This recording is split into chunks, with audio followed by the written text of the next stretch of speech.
नमो नमः साथियों, पुनः चाणक्य गुरु की डिजिटल प्लेटफॉर्म पर मैं उमेश शर्मा आप सभी का स्वागत करता हूं। साथियों, विगत कक्षा में हम माहेश्वर सूत्र पढ़ चुके हैं। माहेश्वर सूत्र 14 होते हैं। इनको प्रत्याहार सूत्र भी कहा जाता है, शिवजाल सूत्र भी कहा गया है, वर्ण वेद भी कहा गया है, अक्षर वेद भी कहा गया है और वर्ण समामनाएं भी कहा जाता है माहेश्वर सूत्रों को। इनको हम याद करने के लिए भी आपको मैंने लयात्मक रूप से बताया था कि ए ई ओण रिल रिक ए ओंग आई औच हय वरट लण यम गण नम झबय गढ़ दस जब गढ़ दस ख फ छ ठ थ चट तौ क पय स सर हल। इस प्रकार से हमारे ये 14 माहेश्वर सूत्र मैंने आपको विगत कक्षा में पढ़ा दिए थे। अब आज हम बात करते हैं इसमें कुछ विशेष और वो विशेष है हमारी, जैसे मान लीजिए प्रश्न आता है कि माहेश्वर सूत्रों में स्वर से संबंधित कितने सूत्र हैं, तो आपको मैं बता देना चाहता हूं कि माहेश्वर सूत्रों में स्वर या अच से संबंधित हमारे 4 सूत्र हैं। कितने सूत्र हैं? 4 सूत्र। कौन कौन से? 1 से लेकर के 4 तक जो हमारे माहेश्वर सूत्र हैं वो अचों से संबंधित हैं। ए ई उ न रिल रिक ए ओंग आई औच तक। इस प्रकार से दूसरा जो हमारा प्रश्न है, आपको एक बात और बता देता हूं कि अब की बार हमारा जो रीट का पाठ्यक्रम है उसमें माहेश्वर सूत्र वाला जो अलग से टॉपिक और जोड़ दिया गया है। इसलिए साथियों, मैं आपसे कहना चाहता हूं कि इस टॉपिक को आप बहुत ही गहन रूप से तैयारी करके पढ़िए, ताकि यहां से जो आने वाला प्रश्न है वो आपका गलत न हो, सही हो और आप अपने लक्ष्य तक पहुंचे। दूसरा, इसमें देखिए बताया गया है कि माहेश्वर सूत्रों में कितने सूत्र हैं जो व्यंजनों से संबंधित हैं। तो 5 नंबर से लेकर के और 14 नंबर तक हमारे जो माहेश्वर सूत्र हैं, ध्यान से समझिए, 5 से लेकर के और 14 नंबर तक जो हमारे माहेश्वर सूत्र हैं वो व्यंजनों से संबंधित हैं। इस प्रकार से देखिए, 5वां जो हमारा सूत्र है हय वरट, 6ठा लण, 7वां हमारा यम गणनम, 8वां है हमारा झबय, 9वां है गढ़ दस और 10वें नंबर पे हम पढ़ते हैं जब गढ़ दस। इसी प्रकार से 11वें नंबर पे है ख फ छ ठ थ चट तौ, 12वें नंबर पे है कपय, 13वें नंबर पे हम पढ़े स सर हल और 14वें नंबर पे हम पढ़े हल। इस प्रकार से माहेश्वर सूत्र जो है हमारे, उनमें 5वां सूत्र जो है, यानी कि 5वें सूत्र से 14वें सूत्र तक, 14वें सूत्र तक व्यंजन पढ़े गए हैं। क्या पढ़े गए हैं? व्यंजन पढ़े गए हैं। इनको हल भी कह सकते हैं, हल पढ़े गए हैं। ये लीजिए, ये हमारे 2 प्रश्न हैं। पहला प्रश्न है स्वरों से संबंधित कितने सूत्र हैं? 4। और व्यंजनों से संबंधित कितने हो गए? 10 हमारे सूत्र हैं व्यंजनों से संबंधित, यानी कि 5 से लेकर के हम 14 तक चलेंगे तो ये हमारे 10 सूत्र हैं। अगला जो हमारा प्रश्न है वो पूछा जाता है कि माहेश्वर सूत्रों में अंतिम इत संज्ञक वर्ण कितने हैं? ध्यान से समझिए, माहेश्वर सूत्रों में अंतिम इत संज्ञक वर्ण कितने हैं? तो देखिए, अंतिम इत संज्ञक, पहले तो आपको यह जानकारी होनी चाहिए कि इत संज्ञा किसे कहते हैं। ठीक है, इत को भी आप छोड़ दीजिए, पहले तो आपको यह ध्यान होना चाहिए कि संज्ञा किसे कहते हैं। संज्ञा का जो शाब्दिक अर्थ होता है वो होता है नाम, और आपने बहुत बार परिभाषा भी पढ़ी है इसकी कि किसी जाति, व्यक्ति, स्थान आदि के नाम को क्या कहते हैं? संज्ञा कहते हैं। तो यहां पे भी एक नाम दिया गया है उसकी तरफ इंगित किया गया है कि हाँ ये संज्ञा युक्त है। और वो संज्ञा कौन सी है? इत संज्ञा। कहा कि कब होती है, कहां पे होती है, ये भी बता दीजिए। तो इसमें हमारे जो अष्टाध्यायी में इत संज्ञक के 6 सूत्र हैं। कितने सूत्र दिए गए हैं? 6 सूत्र दिए गए हैं, उनकी हम चर्चा करेंगे नेक्स्ट।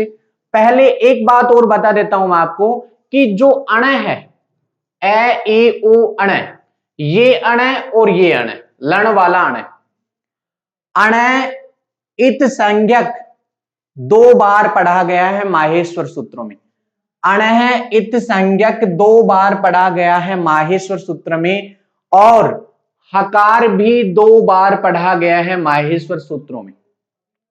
है वर्ण 2 बार पढ़ा गया है माहेश्वर सूत्रों में, यह आपको ध्यान रखना है। मैं अलग से लिखवा भी दूंगा, लेकिन इससे पहले आप ये जान लीजिए कि इत संज्ञा वाला क्या चक्कर है, ये क्या मैटर है, वो समझिए आप।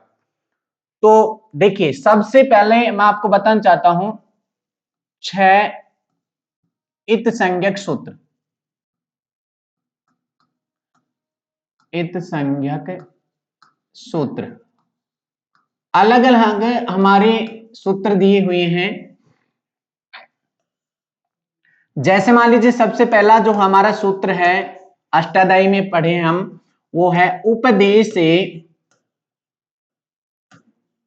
उपदेश से अज अनुनासिक इत। उपदेश से अज अनुनासिक इत, ये लीजिए, ये सूत्र है पहला। क्या बता दिया कि उपदेश से अज अनुनासिक इत, इसका मैं विच्छेद कर रहा हूं। इसमें देखिए उपदेश, उपदेश से उपदेश अवस्था में, उपदेश अवस्था में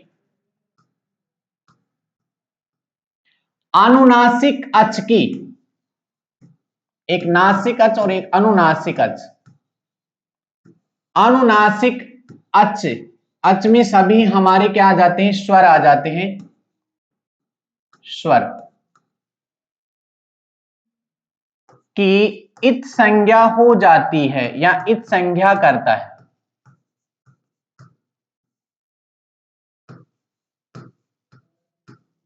ये लीजिए, बहुत ही अच्छा आपका ये सूत्र है। उपदेशे अज अनुनासिक इत क्या कहता है कि उपदेश अवस्था में अनुनासिक अच की इत संज्ञा करता है। कहा कि सर ये उपदेश क्या होते हैं? पहले तो आपको शॉर्ट में बताया जाता था कि हाँ ये हमारे माहेश्वर सूत्र है, यहां से इस प्रकार से प्रत्याहार बनाए जाते हैं। लेकिन अब की बार रीट पाठ्यक्रम में अलग से विशेष जोड़ दिया गया है माहेश्वर सूत्र, इसलिए आपको थोड़ा गहन अध्ययन करना पड़ेगा। तो यहां पे देखिए उपदेश किसे कहा जाता है? सबसे पहले देखिए उपदेश, उपदेश किसे कहा गया है? जो हमारे त्रिमुनि हैं, त्रिमुनियों के द्वारा, सबसे पहले त्रिमुनि हैं हमारे कौन कौन से? पाणिनि, कात्यायन जी और पतंजलि। पाणिनि जी ने क्या लिखे? सूत्र लिखे। वार्तिक, कात्यायन जी ने क्या लिखा? वार्तिक लिखे। और पतंजलि ने क्या लिखा? महाभाष्य लिखा। तो उनमें पढ़ा गया जो भी है वो हमारे क्या है? उपदेश है। कहा कि सर हमें तो अच्छी तरीके से बताए क्या है उपदेश। और भी तो ये देखिए, धातु सूत्र गणोनादि, धातु सूत्र गणों, धातु सूत्र गणोनादि, वाक्य लिंगानुशासनम,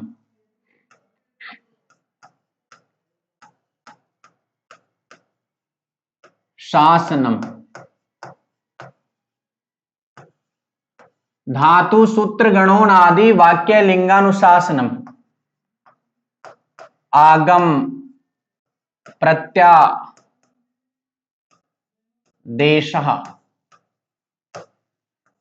आगम प्रत्यादेशः, उपदेशः प्रकीर्तता।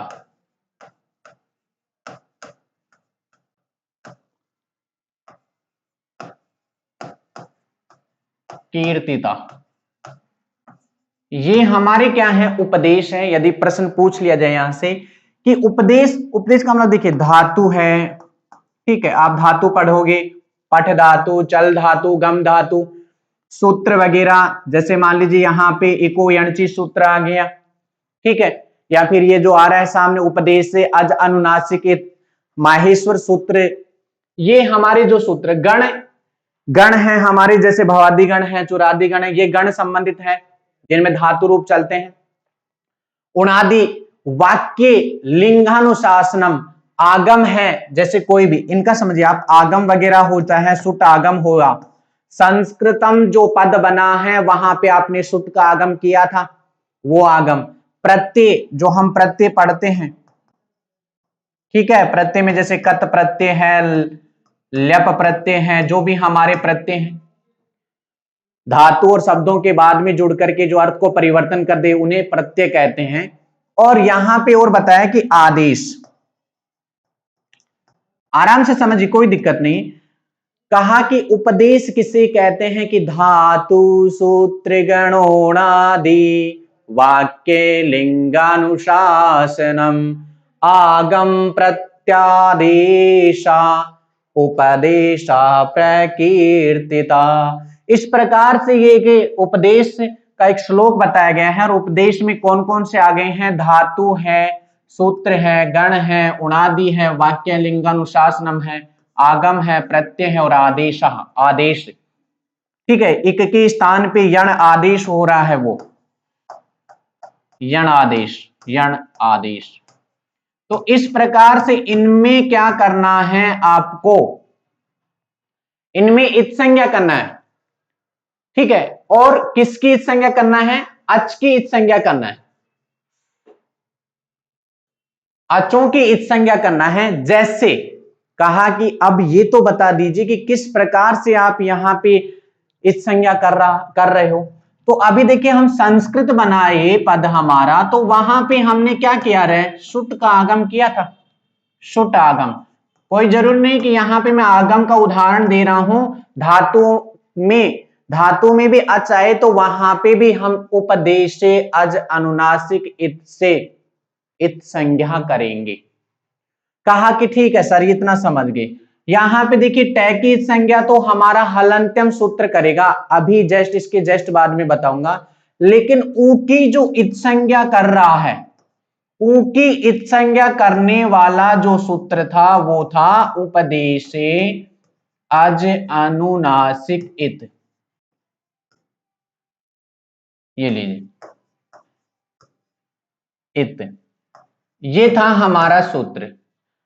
तो इत संज्ञा कर दिया, इत संज्ञा करने के बाद में तस्य लोपः जो सूत्र है वो क्या कर देता है, लोप कर देता है। इस प्रकार से ऊ हमारा गायब हो जाता है।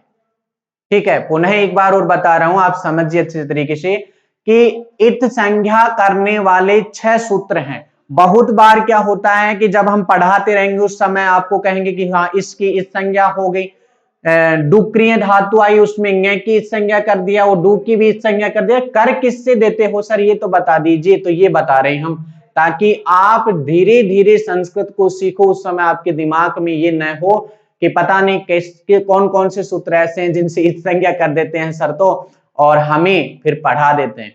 यहां पे पहला जो हमारा सूत्र है अचों की यानी कि स्वरों की इत संज्ञा, कहां कहां पर, धातु में, कोई सूत्र में, कोई गणों में, उणादि में, वाक्य लिंगानुशासनम में, आगम कहीं पे हो रहा है वहां पर, प्रत्ययों में, और आदेश जब होता है उसमें यदि अचों की इत संज्ञा करेगा तो वो कौन सा सूत्र करेगा, उपदेशे अच अनुनासिक इत। कंप्लीट। इत संज्ञा करने के बाद में तस्य लोप तो हमेशा खड़ा रहता है कि चल ये इत संज्ञा हुई और हम इसका लोप कर देते हैं। इस प्रकार से ये हमारे सुट का मैंने उदाहरण दे दिया है आपको, और आप इससे आराम से समझ सकते हो कि यहाँ पे ये लीजिए, ये ऊ कहां पे गया इत संज्ञा होकर के, और तत् से लोप हो गया। पहला हमारा सूत्र ये है। अगला जो हमारा सूत्र है दूसरा, उसको भी आप समझिए, वो है हमारा हलन्त्यम। कौन सा है साथियों? हलन्त्यम। मेरे प्यारे साथियों, मेरे प्यारे मित्रों, हलन्त्यम जो सूत्र है हमारा, वो भी यही कहता है, क्या कहता है कि उपदेश अवस्था में, उपदेश अवस्था में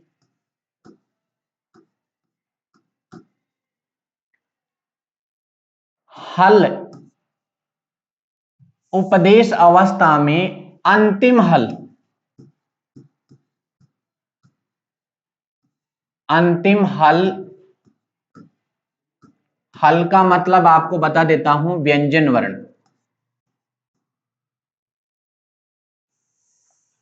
अंतिम हल यानी कि अंतिम व्यंजन वर्ण, वर्णों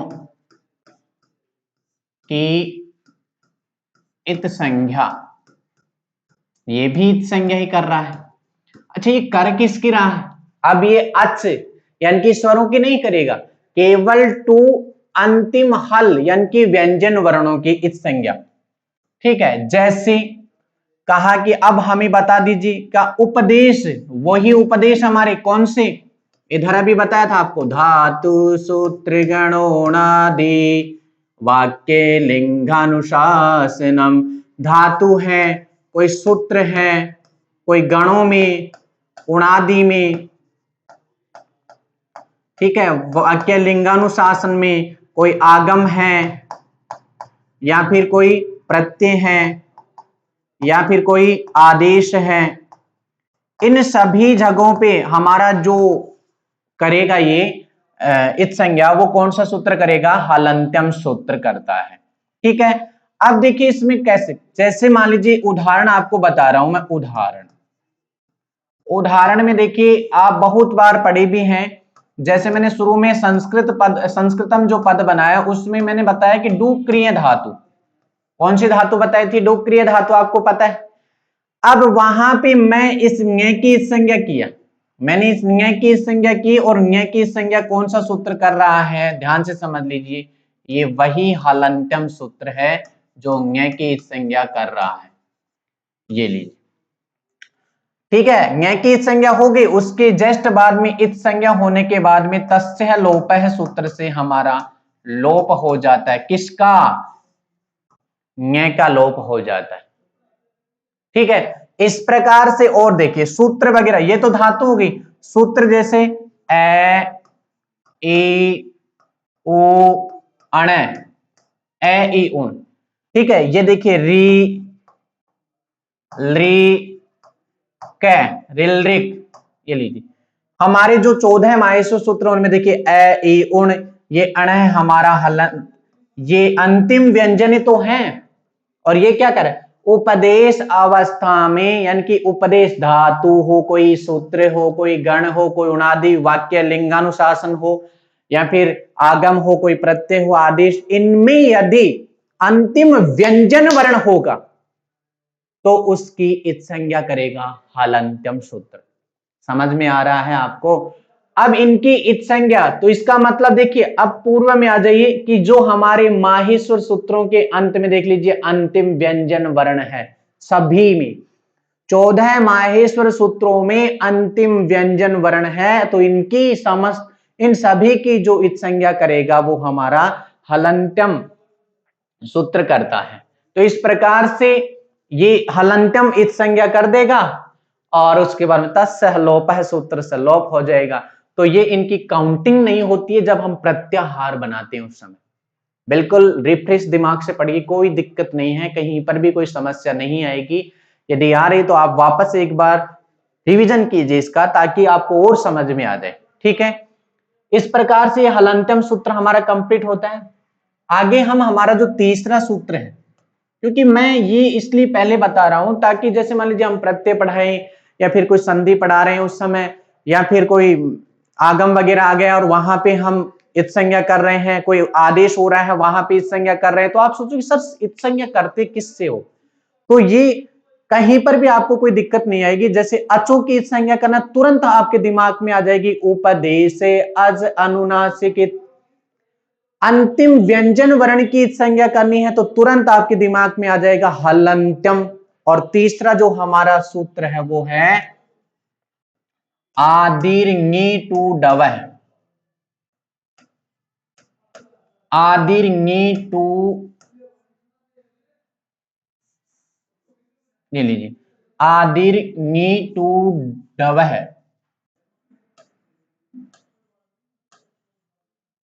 सूत्र क्या है? आदीर्घी टू डवह। बहुत ही प्यारा सूत्र है, अच्छा सूत्र है। और मैं मानता हूं आप भी इसको अच्छी तरीके से ही पढ़िए ताकि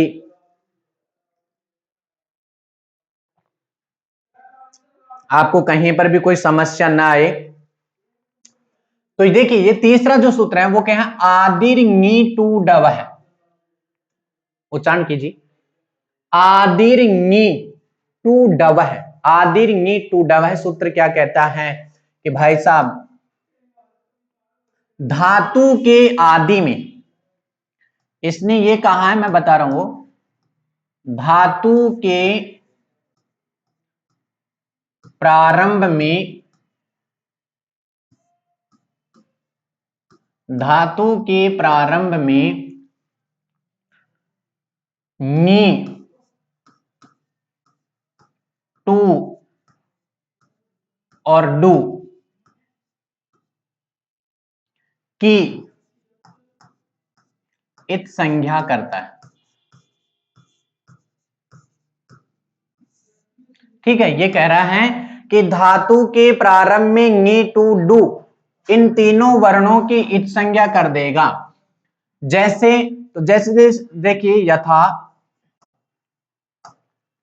अभी हम पढ़े संस्कृतम बनाए तब दुक्रिय धातु आई थी हमारी, ये लीजिए। और वहां पे यदि मान लीजिए दुक्रिय धातु में आपसे पूछ ले कि बताइए कि इत संज्ञा कौन सा सूत्र करता है, तुरंत बता दोगे आप, हलंत्यम करता है सर। लेकिन आपको यहां पे बता दें कि डू भी गायब हो जाता है तो इसकी संपूर्ण की संज्ञा करता है कौन सा सूत्र? कहा कि इसका तो करता है भाई ये आदीर्घी टू डवह। आदीर्घी टू डवह, ये सूत्र इसकी इत संज्ञा करता है। और इत संज्ञा करने के बाद में तस्य लोपः जो सूत्र है हमारा, वो कर देता है, लोप कर देता है। ठीक है, इसी प्रकार से दूसरी जो धातु, एक नीभी धातु है, नीभी। ठीक है, नीभी धातु में हमारे इस नी की संज्ञा हो जाती। ऐसे टू नदी धातु, एक टू नदी धातु है, टू नदी धातु है, इस टू नदी धातु में टू की जो इत संज्ञा करता है वो भी आदीर्घी टू डवह सूत्र करता है। इस प्रकार से हमारे तीन इत संज्ञा वाले सूत्र हो गए हैं। पहला है उपदेशे अज अनुनासिक इत, दूसरा हलंत्यम, और तीसरा है हमारा आदीर्घी टू डवह। ठीक है, कहीं पर भी आपको कोई समस्या नहीं आनी चाहिए। यहां पे देखिए, इसमें सिर्फ ये बता रहा है आदीर्घी टू डवह सिर्फ धातु में ही कर रहा है, धातुओं के प्रारंभ में। अब ये धातु थी, डूक्रिय धातु थी, इसके प्रारंभ में डू आ रहा है तो इसकी संज्ञा कर दिया, लोप हो गए। इसी प्रकार से हमारा अगला जो सूत्र है वो है, चौथा जो हमारा सूत्र है वो है शह प्रत्यस्य। सह प्रत्यस्य, ये लीजिए, ये भी बहुत ही अच्छा सूत्र है। ये कहता है कि जो प्रत्यय है,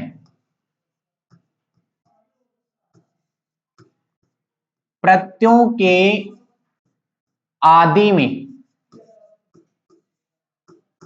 प्रत्ययों के आदि में या फिर प्रारंभ में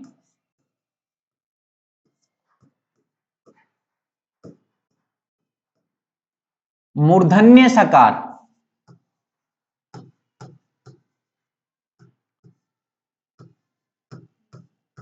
स की इत संज्ञा, मूर्धन्य स की क्या करेगा, ये इत संज्ञा करता है। बहुत ही सामान्य बात है कि सह प्रत्यय से एक सूत्र है, वो क्या कहता है, भाई साहब मुझे आप कोई प्रत्यय पढ़ा रहे हो, उस समय यदि मूर्धन्य शकार मिल गया तो मैं उसकी क्या कर देता हूं, इच संज्ञा कर देता हूं। अरे इच संज्ञा करने का मतलब क्या है, क्या है कि तस्य लोप से लोप हो जाएगी, यानी कि उसको खत्म कर देंगे वहां से। और माहेश्वर सूत्रों में इच संज्ञा करते हैं ना, उसका जो प्रयोजन है, उद्देश्य, वो है प्रत्याहारों का निर्माण करना। ये आपको बताएंगे प्रत्याहार जब पढ़ाएंगे उस समय। तो मूर्धन्य सकार, अच्छा देखिए सकार आ रहा है तो आधा आएगा स, मूर्धन्य से आधा आ रहा है। तो जैसे उदाहरण देखिए इसका, जैसे मान लीजिए आपको मिल जाए स्पह प्रत्यय, एक ये प्रत्यय स्पह प्रत्यय, ठीक है। इसमें जो यहां पे देखिए सकार की जो इस संज्ञा हो रही है, इस सकार की इस संज्ञा हो रही है, ये इस संज्ञा हो जाती है इससे, कौन से सूत्र से, सह प्रत्यय से, क्योंकि सब क्या है, एक प्रत्यय है। यदि यहां पे हम धातु लाएंगे, आगम वगैरह लाएंगे, कोई आदेश लाएंगे तो उसकी संज्ञा नहीं होगी, ओनली फॉर प्रत्ययों के लिए ही प्रयोग किया गया है। इसी प्रकार से आदि नी टू डबह जो सूत्र है ओनली फॉर धातु के लिए प्रयोग किया गया है।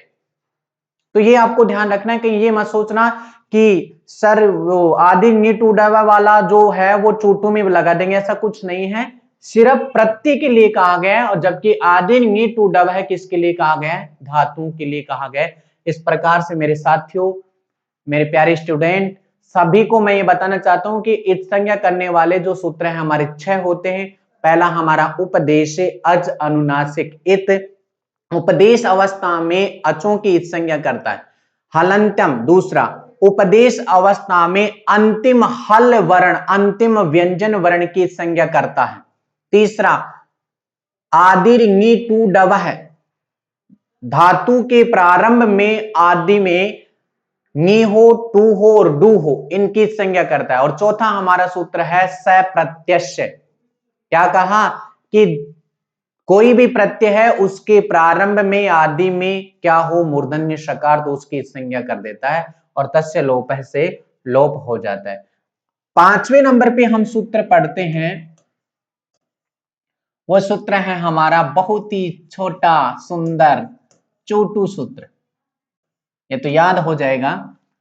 चोटू सूत्र क्या कहता है कि भाई साहब हमें ज्यादा कुछ नहीं चाहिए, सिर्फ जो प्रत्यय हैं आपके, प्रत्यय के आदि में, आदि या प्रारंभ में,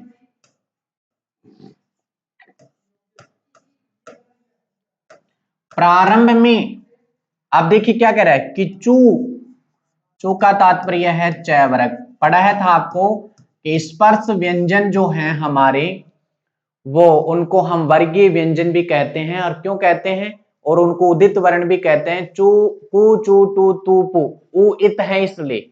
और वर्गीय कै वर्ग, चय वर्ग, टय वर्ग, तय वर्ग और पै वर्ग के कारण से वो वर्गीय व्यंजन है। तो यहां पे देखिए चू का मतलब चय वर्ग तथा टू, टू का मतलब है टय वर्ग।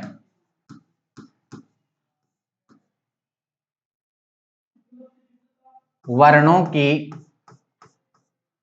इत संज्ञा करता है। क्या करता है, वर्णों की इत संज्ञा करता है। कहां पे, प्रत्यय के आदि में। जैसे मान लीजिए कहा कैसे, तो उदाहरण देख करके समझाइए ना सर, उदाहरण से समझ जाइए मेरे प्यारे साथियों, मित्रों, स्टूडेंट सभी।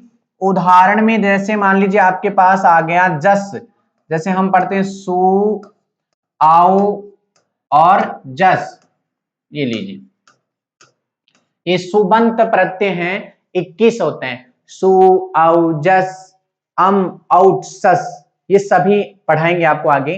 तो यहां पे देखिए ये प्रत्यय है, ये जस क्या है, एक प्रत्यय है। और इसमें जो जय आ रहा है, पहले जय, फिर उसके बाद में ए, और फिर उसके बाद में श, ठीक है। तो ये जो जय है इसकी इत संज्ञा कौन सा सूत्र करता है, चोटू करता है। इसी प्रकार से ताप प्रत्यय है, टाप प्रत्यय है, स्त्री प्रत्यय में आता है टाप प्रत्यय। प्रत्यय के तीन भेद होते हैं, कृदंत प्रत्यय, तद्धित प्रत्यय और स्त्री प्रत्यय। तो यहां पे देखिए टाप आ रहा है और टाप में पैकी जो इस संज्ञा करता है वो तो करता है हमारा हलंत्यम, ये लीजिए। और यहां पे जो ट है इसकी संज्ञा करता है हमारा चूटू,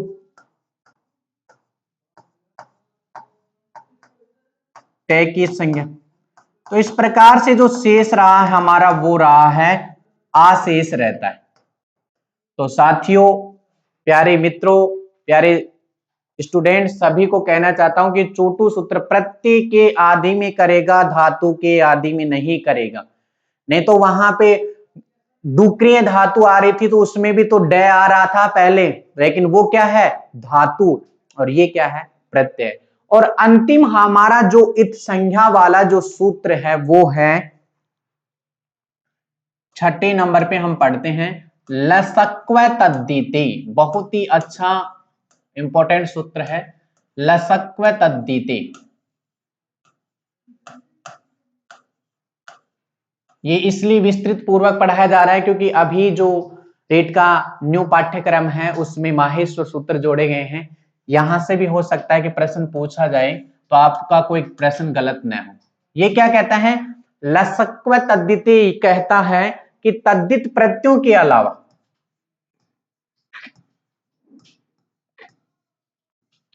तद्धित प्रत्ययों के अलावा तद्धित प्रत्ययों के अलावा मतलब हमारे दो प्रत्यय शेष रह गए। कौन कौन से? एक कृदंत प्रत्यय और एक स्त्री प्रत्यय। प्रत्ययों की तो बात चल रही है। तद्धित प्रत्ययों के अलावा ल, श तथा कै वर्ग, कै वर्ग में हमारे कौन कौन से वर्ण आते हैं आपको सभी को ज्ञात है। कै, ख, ग, घ और ञ। ये लीजिए, इन वर्णों की क्या करता है इत संज्ञा करता ही, इत संज्ञा। इस प्रकार से 6 हमारे सूत्र हैं, वो इत संज्ञक सूत्र है। तद्धित प्रत्ययों के अलावा जैसे मान लीजिए हमारा कत प्रत्यय है, कत प्रत्यय जो है हमारा वो है कृदंत प्रत्यय है, यानी कि धातु के बाद में जुड़ता है। ऐसे मान लीजिए कत्वा प्रत्यय है, ठीक है, कौन सा प्रत्यय? कत्वा प्रत्यय। तो कत्वा प्रत्यय में देखिए रूप बनाते हैं पठ धातु में तो पठित्वा बन जाता है। क्या बनता है? पठित्वा बनता है। तो यहां पे जो क है इसकी इस संज्ञा करेगा लसक्व तद्धिते। यदि यही प्रत्यय यदि तद्धित प्रत्यय होता तो उसकी इत संज्ञा ये नहीं कर सकता कै की। पुनः समझ लीजिए एक बार और बता रहा हूं। जैसे मान लीजिए ल्यप प्रत्यय है हमारा, ल्यप, ठीक है, ल्यप प्रत्यय कृदंत प्रत्यय है। जब प्रत्यय पढ़ाएंगे उसमें बताएंगे कि कत्वा, कत, सानच ये सभी हमारे कौन से प्रत्यय हैं?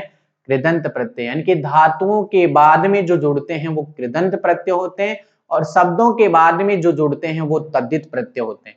तो यहाँ पे ल की संज्ञा प्रत्यय के तद्धित प्रत्ययों के अलावा आ रहा है प्रत्यय यहाँ पे ल्यप, और इसमें ल की जो इस संज्ञा कर रहा है वो कौन सा सूत्र कर रहा है? लसक्व तद्धिते। इसी प्रकार से कै की संज्ञा यहाँ पे भी जो कै की संज्ञा करता है वो कौन सा सूत्र करता है? लसक्व तद्धिते। इस प्रकार से मेरे साथियों आप सभी को मैंने 6 इत संज्ञक जो हमारे सूत्र हैं वो पढ़ाए हैं। पहला हमारा उपदेश से अजानुनासिक, दूसरा हलंत्यम, तीसरा हमारा आदि रिंगी टू डव है, चौथा हमारा सह प्रत्यस्य, पांचवा हमारा चूटू और 6 नंबर पे हम पढ़े हैं लसक्व तद्धिते। इसके जस्ट बाद में हम पढ़ेंगे हमारे प्रत्याहारों का जो निर्माण होता है उसके संबंध में हमारी कक्षा होगी। तब तक के लिए आप सभी को बहुत बहुत धन्यवाद।